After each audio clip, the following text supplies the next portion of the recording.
Thank you, everyone. I really appreciate you guys being here today. It's Chad Robinson on the Practical Broker podcast. And today we have a very, very special guest, Nicky Billou from eCircle Inc. Nicky is an incredible human being. He's a heart leader, a coach. He's interviewed astronauts and supermodels and some of the hosts from Dragon's Den. You really want to tune in today to get some of these value bombs that has come out from Nicky. And man, this is just an incredible human being. I look forward to this show and being part of it. And I'm humbled to be able to have such an amazing guest on my show today. Resume recording. All right. Thank you very much, everyone, for being here today on the Practical Broker podcast.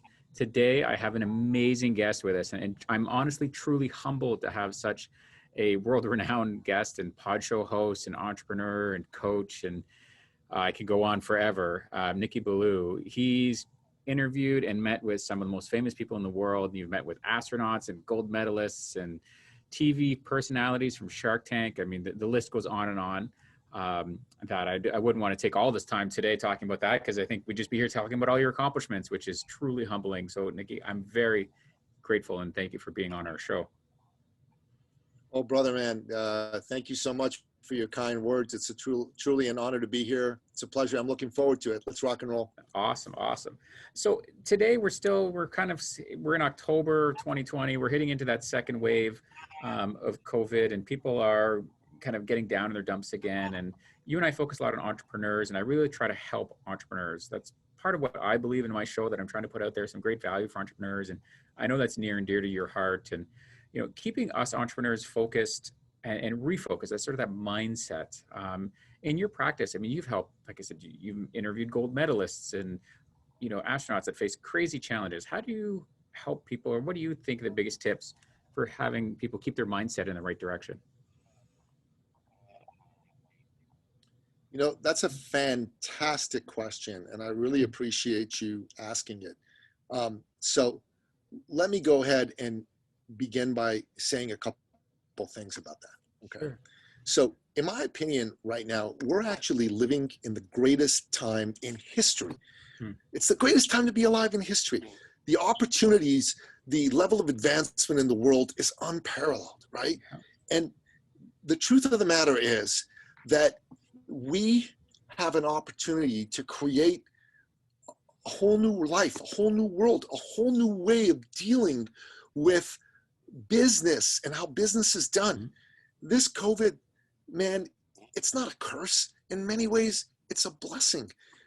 What we've got to be clear, though, is that we can't use this as an excuse to give up our rights and freedoms. We need to be really careful about that, right? Because unfortunately, when people get into power, one of the things that they love to do is exercise that power. And they've taken advantage of this time to exercise that power. And that power has been all about them telling us how we can live, what we can wear. Like, you got to wear them to go outside these days. And you know what? There's really no scientific basis for everybody wearing a mask outside. These cloth masks do nothing to stop the spread of any virus or any disease, really. And the folks that are saying wear masks right now are being contradicted by tons of scientists. So 6,500 scientists signed a letter saying, hey, masks aren't necessary in all cases. Physical distancing makes sense. Lockdowns don't work. Lockdowns actually cause more health problems. So number one, I've got to say is know what's happening out there, and don't just listen to the news. Find out who the true scientists and the true experts are, not who is in the media trying to get their message across, their agenda across to you. So that's the first thing you got to do. And if you start to look at this as, hey man, this isn't happening to me, this is happening maybe for me, giving me an opportunity to control how I react to this. The pandemic isn't your fault. Right? You didn't cause the pandemic, but how you react to it, that's all on you. So if you react to it by going, oh my God, it's happening to me, all your power's gone, you're going to feel more depressed. You're not going to be able to go out there and make things happen and build the life, the business that God put you on this earth to create. But if you come from a point of view as, if it's to be, it's up to me. I can't do business maybe the way I used to, but there's other ways to do business right now. You know, for example, podcasting like you're doing, like I'm doing, man, that could completely transform your life. Every entrepreneur listening to this should consider having their own podcast. Having your own podcast gives you an opportunity to speak candidly to the world. It gives you an opportunity to find followers. It gives you the opportunity to have people know who you are and what you do and want to do business with you. It's the greatest way to brand yourself in 2020, 2021, and beyond. And I'm telling you, man, I'm excited for people because yes, there's 1 million podcasts on iTunes, but that just means there's 300 million more people in North America who don't have a podcast, and they could have one, and that podcast could be phenomenal for them. Absolutely. I couldn't stress that more. You know, I'm still young in my podcast world, and it's only been less than a year that I've been starting this and growing, and every episode is good. And there's one of the person that was mentoring me at the very beginning of this said, Chad, just do it. Your first podcast is going to suck, and your second's going to be better than your first, and your third will be better than your second, and so on and so forth, all the way through, as you just get better, like in everything you do in life, right? The more you practice something, the better you're going to be at it. And like this conversation, you being on the host, like I said, I'm truly humbled to have you here. It's amazing the connections that a podcast can make. And it took a while, but I can say for my own business as a mortgage broker, you know, I've now started to get clients and the right kind of clients that are attracted to my values and my beliefs, instead of clients that I don't want, which other type of advertising was getting me. So I'm really, the podcast has allowed me to attract those like-minded individuals, and it's phenomenal. I have to agree. So, absolutely, and you're a great case in point, right? Like the fact that you have a podcast has allowed you to have your voice be out there in a bigger way. You're attracting people to you and what you do that you would never otherwise get to meet. Mm-hmm. Absolutely. And then people really get to know us, the entrepreneurs, as a person, not just a product. And I find that's something that's really lacking in this very trend now, right? Buy local. Everybody wants to buy local. Well, what is local? Local is you and me and our individual businesses. And I strongly encourage that, you know, to everybody. What have you found your clients that you've been coaching, I mean, that are starting podcasts? Maybe we can talk about that for a little bit. What are you finding their biggest challenge getting a podcast going? Absolutely. So I actually have a program where I teach people how to start a podcast, right? Mm-hmm. And it's phenomenal because I'll tell you something. These folks, man, they absolutely need what I've got to talk about. Okay. So, you know, if you want, I can give you, if you let me share a screen, I can give you a quick rundown of how it works. Yeah, please do. That's great. All right. Not expected, but that's awesome. I think, I enabled screen share. Great. All right. So thank you for that. Okay. So we got a podcast situation here. So I'm going to zip through big chunks of this, but you know, you can create order out of chaos. You can make this the greatest time to be alive in history in your life. And one of the ways to do that is to create this 6-figure podcast so you can get lots of business during this pandemic. And it's a way for you to get what's off your chest. It's a way for you to authentically share your voice, what you are meant to bring to the world.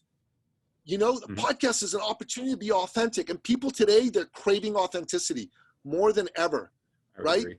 So here's a question everybody listening to this podcast should ask themselves. Is the world being on lockdown affecting their business? Is it affecting your business, right?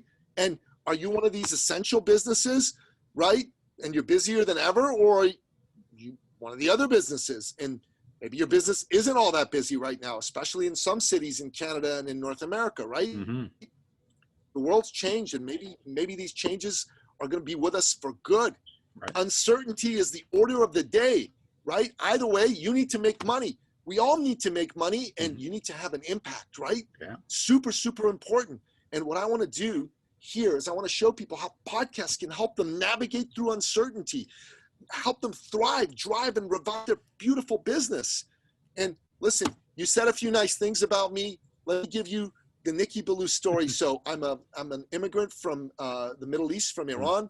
I graduated with a master's degree in international business from Georgetown University. I graduated magna cum laude.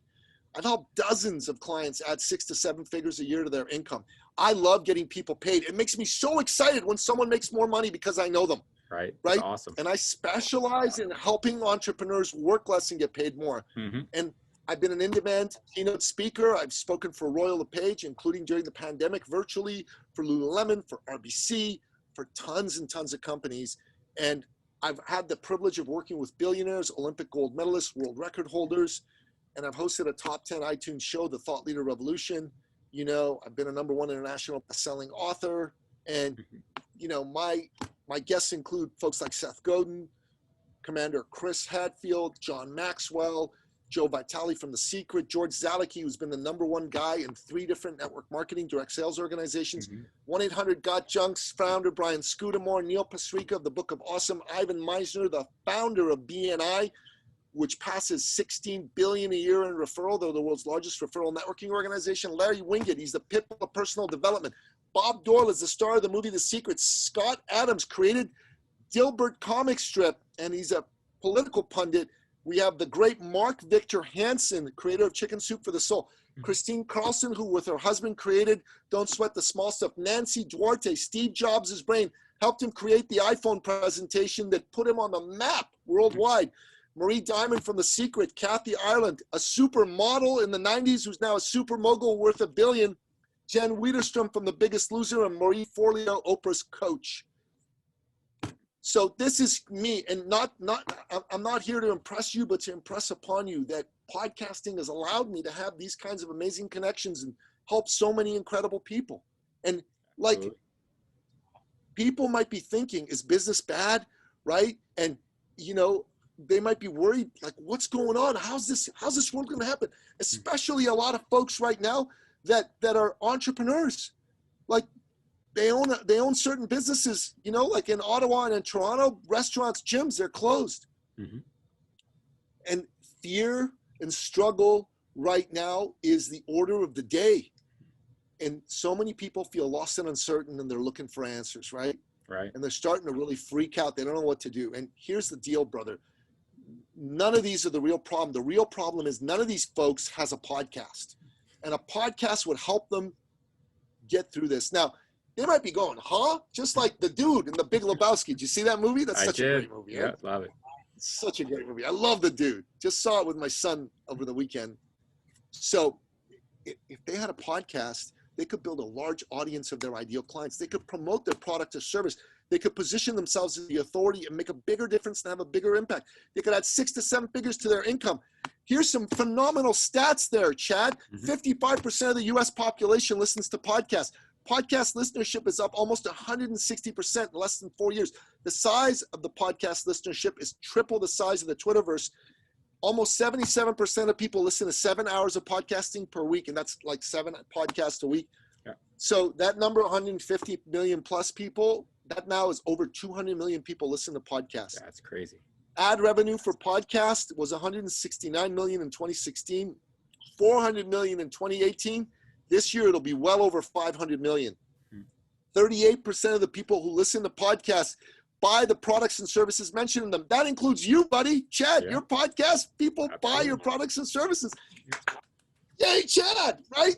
And for sure. 61% of people listen to podcasts more than they watch TV, and they all do it on their smartphone, and over 1/3 have an income of over 100K, and there's a right way and a wrong way to do a podcast. Now, I'm going to stop right now on this, but I hope that the people listening to this, watching this, are pumped up about starting a podcast.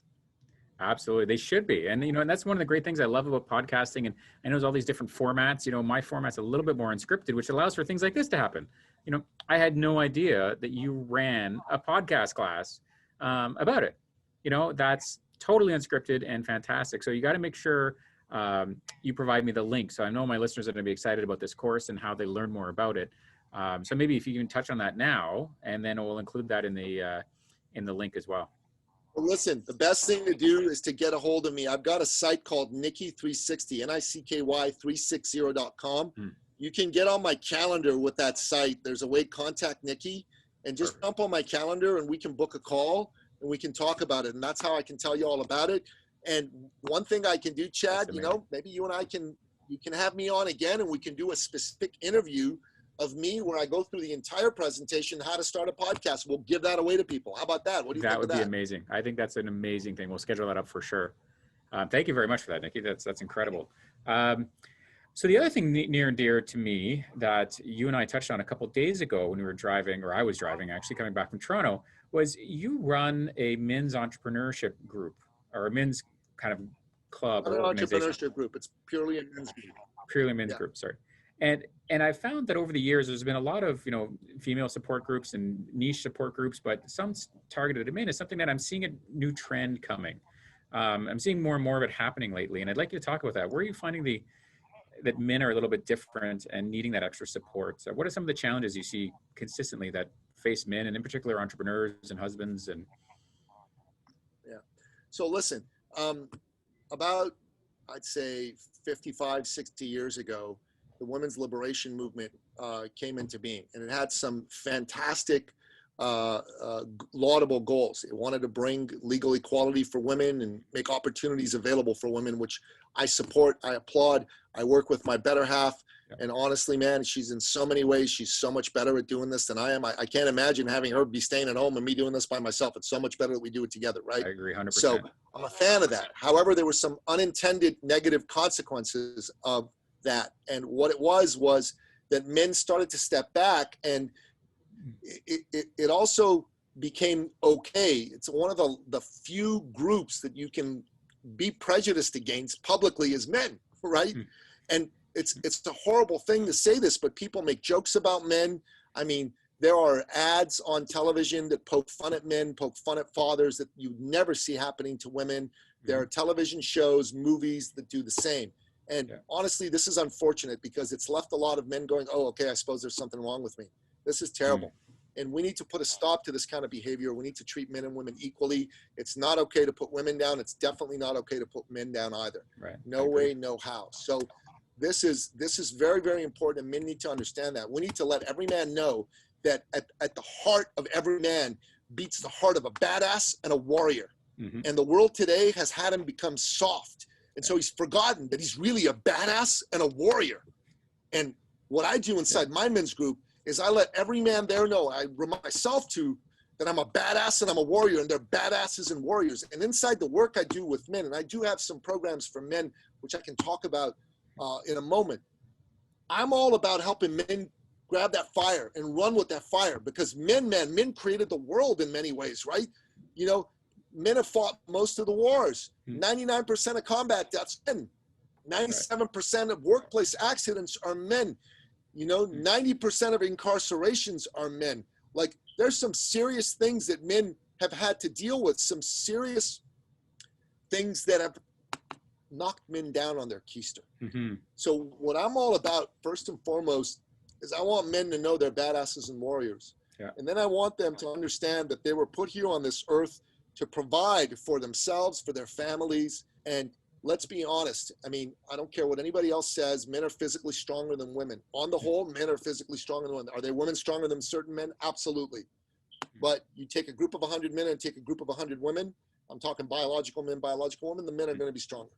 Okay, so part of the job of us men is we've got to understand that we've got that physical strength, and our job is to be acting as a protector as well as a provider to our families, and to take care of the people that are close to us, and also to be standing up against those men, those few men that are predators, that go out there and attack women and prey on them and do horrible things to them. The average man's got to be ready to stand up to defend women physically when need be, right? And that's the truth. That's the truth. Okay, now there's people who are going to listen to this and go, this guy this guy's that. That's all crap. I'm none of those things. I'm a man who looks at everybody as being equal in my eyes until they show me there's a reason for them not to be equal. If they're a jerk, if they're an idiot, if they treat people badly, if they falsely accuse people of racism and sexism, which I believe is in and of itself racist and sexist, to do that, then I don't consider them equal anymore. I consider them terrible people, racist and sexist themselves.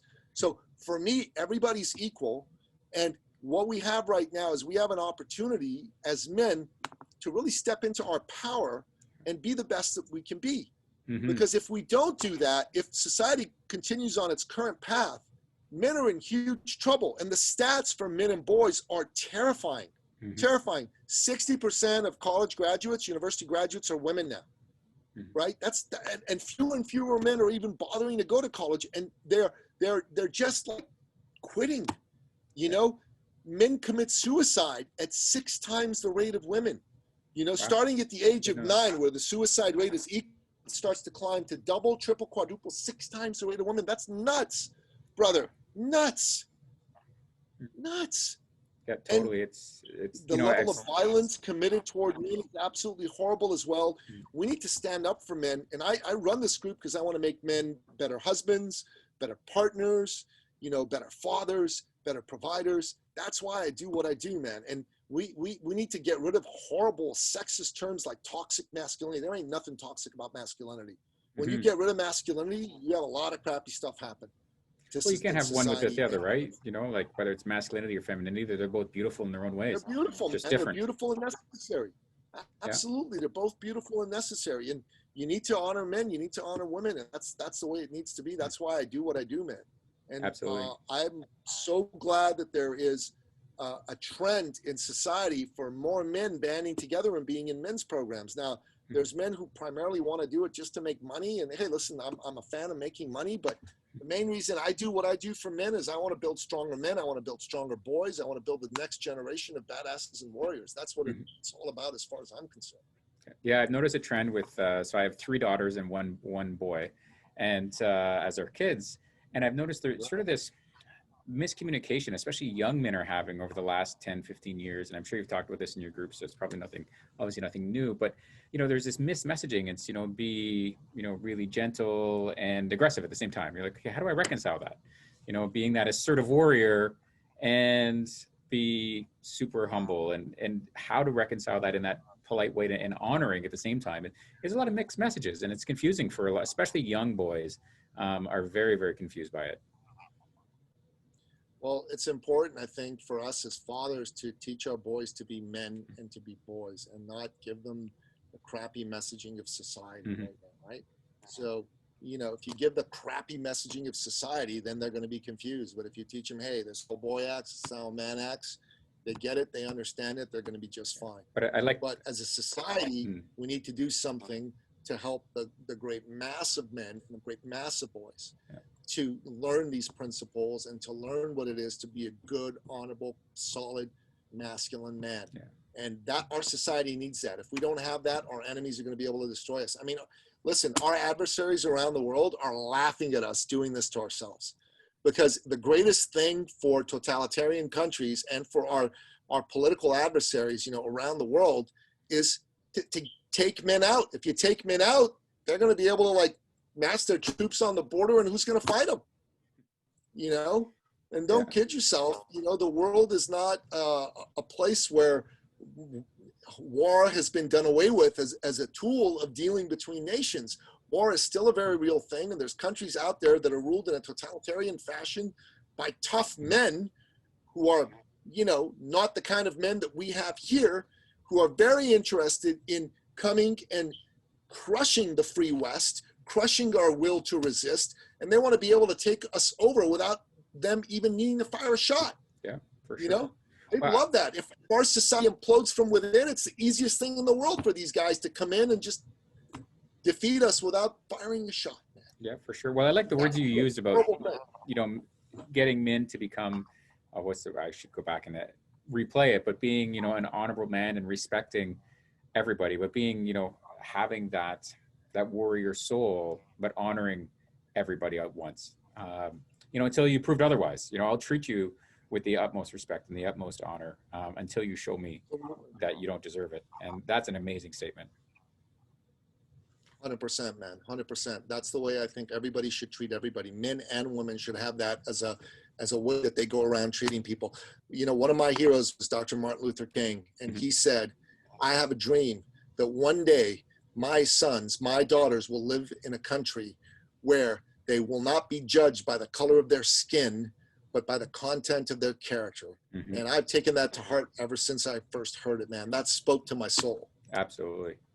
I 100% agree. And I believe most listeners, you know, on pretty much any podcast would agree with that, right? Like that's getting to that heart, you know. So the last point I wanted to kind of touch on is something you and I had a call yesterday, and I think we do this a lot as entrepreneurs. You know, when we're growing our businesses and we're focusing, and we're even not just more than entrepreneurs, even as, you know, husbands and men and women out there, right? Is we think we got all of our game running and we're there, and then, you know, like you asked me yesterday, Chad, are your goals there? And you called me out. You say, you know, I call bullshit. So I think I'll call this podcast, you know, I call bullshit. And talk to me about that and how people get themselves into these own mindset traps of, I don't know, they're almost being stuck in a way. So there's a thought leader I follow. He's a fellow Persian Assyrian. His name is Patrick Bet-David. His show is called Valuetainment, and he's an entrepreneur. And he's written a new book called Your Next 5 Moves. And inside that book, I'm just about 40% through it. There's some phenomenal wisdom. One of the things he says is that you need to get to know yourself. Your first move is to truly be honest with yourself. And the truth of the matter is, when I look back at my own life, I've been BSing myself pretty much all my life. Now, there's certain ways in which I've been very real with myself, but I've had a vision of who I am and who I ought to be that has been completely divorced from reality. You know, the truth of the matter is, man, that at my core, I'm a kind, generous man, but I'm also a lazy bum. I'd rather sleep in every day, eat bonbons, watch Netflix marathons, you know, do whatever the heck I want and not work. Like, that's the truth. That's the truth. That's how I'm wired, okay?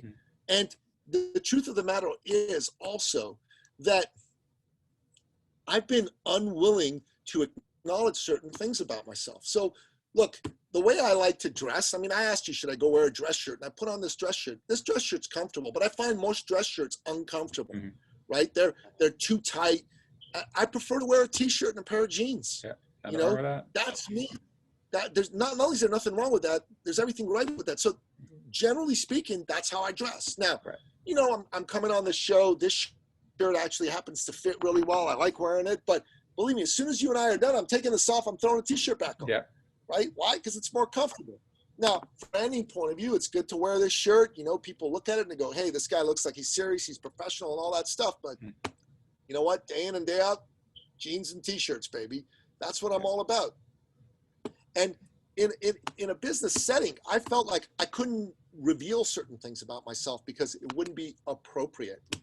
Right. The truth of the matter is, people can tell when there's things you're holding back and you're hiding, and it doesn't work for them. They go, there's something off about that guy. So in my men's group, okay, we do our meetings outdoors, winter, summer, doesn't matter. And we meet every couple of weeks, and one man's responsible for fire. And I've been on a men's team for 9 years that meets outdoors. I have not been in charge of fire until recently one time. Not even one time. I ducked it. I was deathly afraid of being in charge. I thought I sucked at it. I didn't want to do it. I wanted someone else to take it on. So I hid.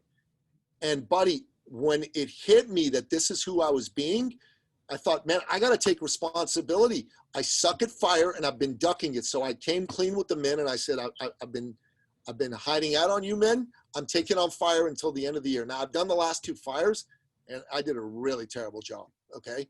Now the fire got going because I had help, but I did a really terrible job. But I'm telling you, the next time it's going to be better. And then it's going to be better the time after that and better the time after that. By the end of the year, that last fire I'm going to do in December, that fire is going to be impeccable. But why? Because I decided that I was no longer going to allow myself to be a guy who avoided things, a guy who blamed other people. I was going to be a guy who took responsibility. You need to take responsibility. Everything in your life is your responsibility. Everything. Listen, I was married. My marriage broke up. For a long time, I blamed my ex-wife. I'm responsible for that. I showed up in a way that didn't work. Yeah, could I tell you all the things she did wrong? 100%. But that's BS. The truth is, I'm responsible. If I had showed up differently, if I had found ways to take responsibility earlier, I've had the chance to keep that marriage. You know what I'm trying to say? I do, And it's 100%. very important that we all understand that. We all got to understand that. And the truth is, most of us do not want to take 100% responsibility for our lives. We want to blame and we want to avoid. One of my favorite avoidance tactics is Netflix, YouTube, you name it. Yeah, and blaming, man, that's been a good one for me. Blame, blame, blame, blame, blame. When you point a finger out at somebody else, 3 of them are pointing back at you. for sure. You know, so is every screwed up relationship I've had the fault of the women I was in relationship with? Or was I the common denominator that caused them all to fail? Did I pick the wrong women in some instances? Yes, I did. So I learned to pick the right woman. I got a great woman I'm in a relationship with now. When we fight now, is it her fault? She being unreasonable, crazy? Or is it me? Am I showing up in a way that's having it not work for her? I used to blame her a ton. And now I'm like, I'm not blaming her for anything. It's all on me. Something's not working. It's my fault. My responsibility. I mean, fault's the wrong word. My responsibility. That's empowering because if I made it, I can unmake it. I can make something else. For sure. And that's why it's important to call bullshit on yourself, as well as the people you're really close to. Because if you don't, then you're screwed. And professionally, what I do for the clients I advise is I call bullshit on them, on the crap they're selling themselves and trying to sell me. And by doing that, I serve them because they get to look at what they're really all about, what they're really creating, and then they can create something different. And that creates phenomenal results for them inside their business and inside their life. That's what it's all about. Absolutely. You know, and you mentioned something that it was very freeing once you allowed yourself to take that ownership. And one of the books I'm sure you've read as well is, and I enjoyed it thoroughly, was Extreme Ownership. And it's written by the Navy SEALs. And it's such an incredible... Yeah, it's Jocko Willink, right? Yeah. You know, it's I such think an incredible... I have it here somewhere on my desk. I'm looking for it. right in front of you. Once I read that, and I started taking that mind shift that everything you do, you're responsible for. You know, stop blaming. It's like you said, you get into a fight with your ex. It's, you know, how did you show up that created that environment? And if you would have shifted a little bit, how does it change? And I look at my own personal life and my past marriages and my businesses and even things today that I'm like, you know, I'm not happy with this going on in my business. Okay, did I show up in a way that helped contribute to that? And 9 times out of 10, you know, some things that you're totally just blindsided. But even then, you know, you get struck by lightning. What were you doing outside? Right? You still have a role to play if you get hit by lightning. It's unlikely, you know, you didn't actually cause it, but you were outside. So right down to those kind of things. And when you draw that down, it actually takes a lot of that anger and frustration away. I found that I don't get anywhere near as frustrated because I'm like, you know what? You know, my son did this or this client did this. Okay, well, what did we do that got us there? And then it totally reframes the entire question. That was probably one of the most profound changes I made in my business in the last 12 months, was really taking ownership of every little aspect of it. Well, buddy, that's good on you for doing that. That's going to have your business blow and grow. Mm-hmm. Okay. It's hard, you know, it's a hard mind shift, but I'm working with coaches like you as well, right? And, you know, even like you said, you called me out yesterday on something. It's very important. No matter how far down the road we go, we always have further to do. Brilliantly said, man. Brilliantly said. It's very important to have the mindset that you own everything in your life. Mm-hmm. So on that note, what should we leave our listeners with? The next steps if they want to improve their life, improve their business. 3 tips that you like to give all of your men and your clients that you're working with. So number 1 is, you know what, if you need help, fill your mind with positivity. I mean, listen to podcasts like this. My podcast, The Thought Leader Revolution, is a great podcast as well with some great guests. Read great books. So you can get my book, Finish Line Thinking. I've got a new book out as well called The Thought Leader's Journey. There's tons of other great books. Zig Ziglar is one of my favorite authors. Mm-hmm. I actually read a really cool book on marketing, the marketing lessons from the Grateful Dead. Really, really fantastic book. Nice. It's important to fill your head with positive stuff, and reading and listening to great podcasts and reading great books That's going to help you do it. So that's step number one. Mm-hmm. Step number two, consider creating your own podcast and go to nicky360.com, nicky360.com. Love it. Or just send me an email, nicky@ecircle.ca, the word circle.ca. Let's set up a call. Let's help you get rocking and get a podcast going. And then last but not least, remember, this is the greatest time to be alive in history. And opportunities are abounding all over you. If there's people around you who are feeling down, it's your job to lift them up, right? Lift them up. Ask them what they need. Help them feel better about themselves. That'll make you feel better about yourself, and it'll attract greater success to you. I agree. Words, you know what? Heart to heart. That's exactly, you know, we're on that same vein for sure. Help people, educate, be thoughtful and mindful. It's amazing words. Nicky, thank you so much. You've given your contact and your website. Listeners, we'll also have that in the show notes. And please reach out to Nicky at ecircle.com. .ca, sorry, ecircle.ca. And check them out and sign up for the podcast. And we're definitely going to do a whole other show just specifically on how to launch a podcast. That is a great Can't wait, man. I'm pumped about that. That'll be great. Thank you so much. Thank you, everyone. Have an amazing afternoon.